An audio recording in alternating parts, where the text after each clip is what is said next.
Oh. Way to miss. Alright, let's not fuck up my intro, okay? Yes, sir. Silver rounds, because they're silver.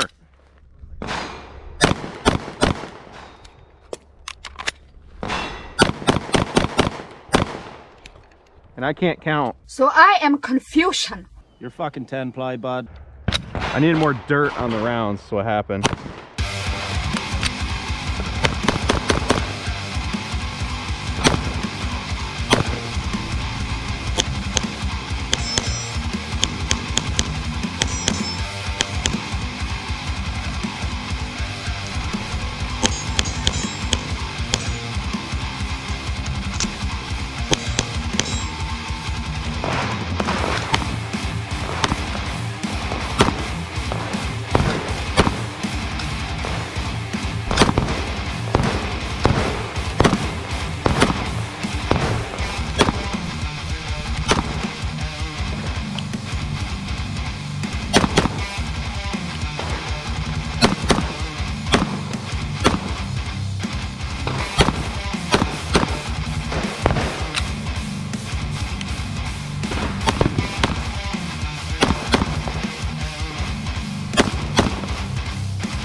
Perfect.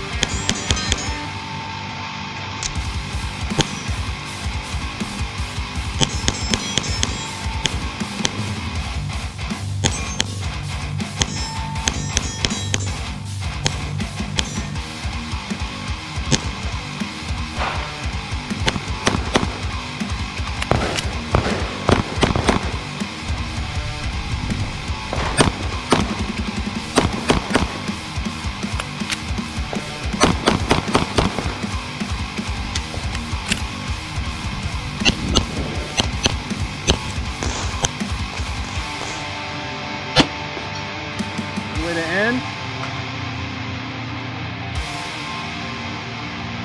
Finally, a weapon to surpass Metal Gear.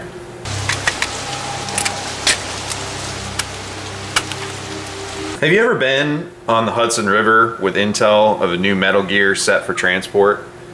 I have, way back in the day. It's pretty crazy.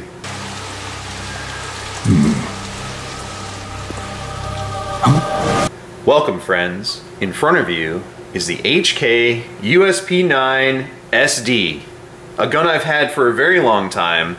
I love, but neglect for some reason, and I don't know why. I just do.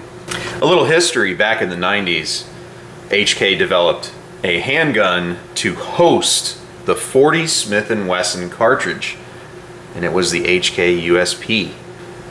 One of the few guns developed first in 40, then in 9mm. It's a very, very robust platform and quite pleasant in the 9mm cartridge. Later, after the initial development, the USP9 SD was born to cover the tactical gap and provide a suppressor host for a 9mm pistol. This gun is used around the world, most notably by the Australian Special Forces and a few others. A very, very effective platform, and it is absolutely pleasant to shoot with a suppressor. So let's get all the boring stuff out of the way. As per usual, your overall length is 7.94 inches with the threaded barrel. Your overall height is 5.35 inches, although I don't think that takes the jet funnel into account. Your overall width is 1.26 inches.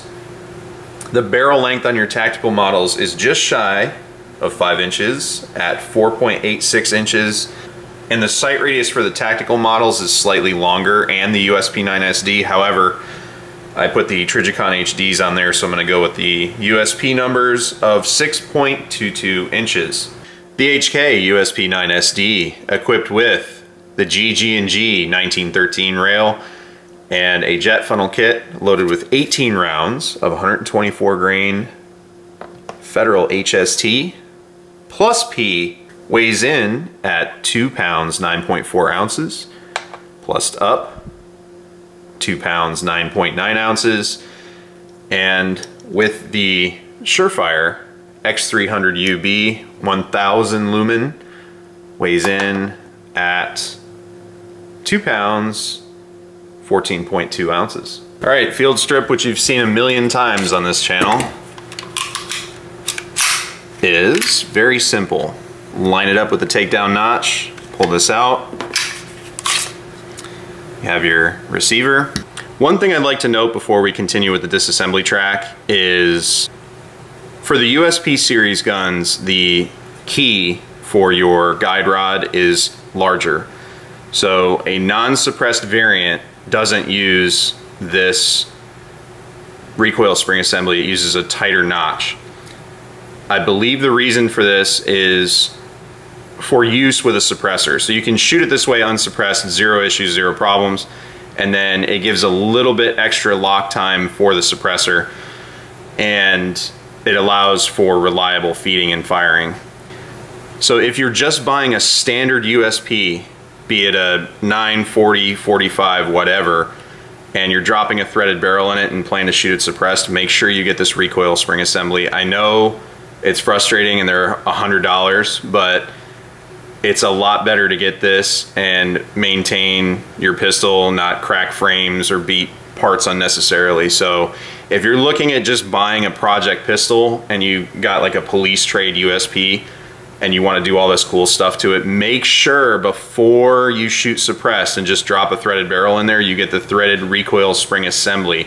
The new pistols like the P30s and the HK 45s don't need that, but for some reason these do. So my recommendation is to stick with this recoil spring assembly and not tempt fate. You do what you're gonna do anyway, but that's what I would do.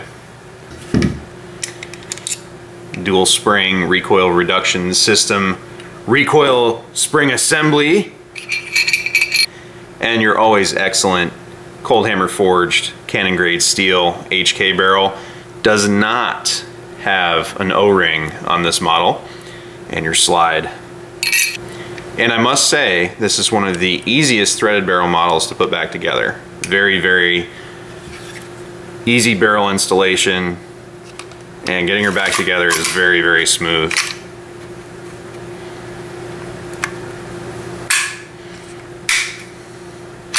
And just like that, back together. Don't raise too much racket with that thing. I hear you. One thing I would like to show really quickly before we move on is how absolutely buttery smooth this is. And for some reason, I didn't lubricate this one as much, but it is so incredibly smooth. Just so smooth. These actions glide. And the lockup is very, very solid. You don't have, you know, striker fire out of battery lockup issues. This thing stays put, which is excellent. So when it locks in battery, it's ready to go. It will not fire out of battery, and they don't compromise lockup for smoothness. It's somehow achieved with the way they've designed their gun, so it's both smooth and has incredible positive lockup. All right, on to ergonomics, features, trigger, and sights. Ergonomics. Now, there's going to be a lot of people that say the USP is not very ergonomic. However, this grip is very unobtrusive, and they kind of did a, you know, no finger grooves, nice checkering on the front and back. This texture is there, but it's not the best. I'm going to be installing grip panels, but we'll get there one day. Very easy for a lot of shooters, and it's not as large as the USP 45 frame, so this grip is actually pretty comfortable, doesn't fight your grip at all, allows you to get nice and high in the tang, and I've had no issues training female shooters or small statured individuals with this pistol. So very, very easy to grab and run. Features. Now, I clearly have the GG&G rail, so this has the normal HK rail, and then I got the GG&G adapter for the 1913. It works. I've had zero problems, and it allows me to put a Surefire on there. I will be getting the longer paddles eventually. Double action, single action trigger on these, on the SDs, was the standard trigger. I put the match trigger in here, but 2 of the parts were out of spec for those that don't remember. And the standard trigger gets really, really smooth over time. And the double action pull with the standard springs in there is a little heavier, but the gun will smooth out over time. Like remarkably smooth, actually. I fired one of these, Eric from Firearm Tutorials let me shoot his, and his trigger is the stock trigger and it shoots so smooth. Very, very smooth, but with all the match components minus the trigger return spring and trigger, it mimics the SD trigger, however it is lighter. So my double action pull is probably in the 8 to 10 pound area, and single action is a very, very crisp 4 pounds. The reset is pretty good. You have a decocker and, you know, standard double action, single action. It's pretty standard for a USP. Anyone who's watched my channel for a long time knows, you know, the standard features. I will say though, this is a little frustrating to me. I like the extended HK45C magazine release. However, with the polymer overmolding on these magazines, it eats it away. Now this does have the metal under it, so I might be able to change it and do a test, but this is a plastic shelf. So I'm not gonna destroy $80 magazines to test that theory either. I don't know, I'm really on the fence about it. I'm probably just gonna leave it as is, not a big deal. Now sights, I hate adjustable sights, and I hate anything with fiber optics in it. So these Trijicon HDs were a good fit. And what's nice about them is they're not suppressor height, so they're not like Heine straight 8 suppressor height sights, which is what Eric has on his. Actually work pretty well. I do like those sights a lot. However, you can aim through a can with these sights and it's not that bad. So they're taller than the standard Meprolite sights and they're shorter than suppressor height sights, but they are a touch taller. On the USP series, it's a very, very welcome addition, and I really do like these sights. And while the magazine release is ambidextrous, your slide release is not, lefties can still run it very easily.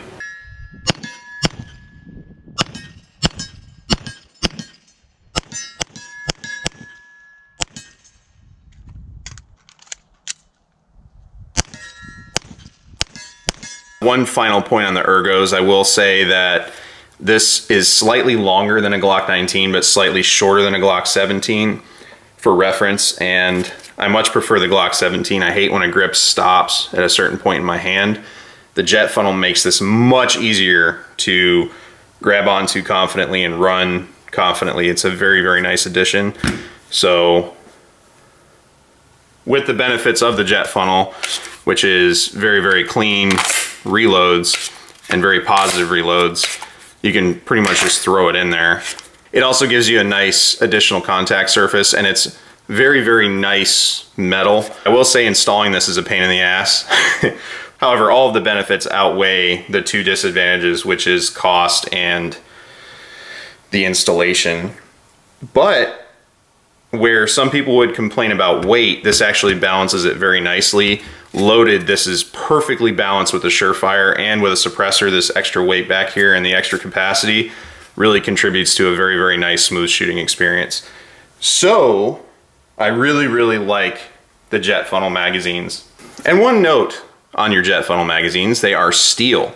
Now there's 2 types. There's the translucent kind, which are all plastic, polymer, sorry, and they still have the metal base plate. So the body of the magazine is all translucent polymer with the metal base plate, and the new ones, these $80 ones, this is probably the only magazine where people get the price right for HK. They'll be like, oh, HK P30 and they're $70 magazines. They're $38, just like your Glock or Beretta or anything else.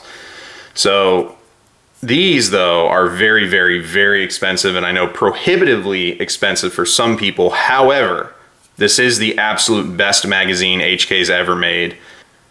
I leave these loaded all the time. I know they're empty now because I went shooting, but I always keep one loaded in the gun when it's stored. So very robust, very well-made magazines. It's essentially an extended P30 VP9 bodied magazine.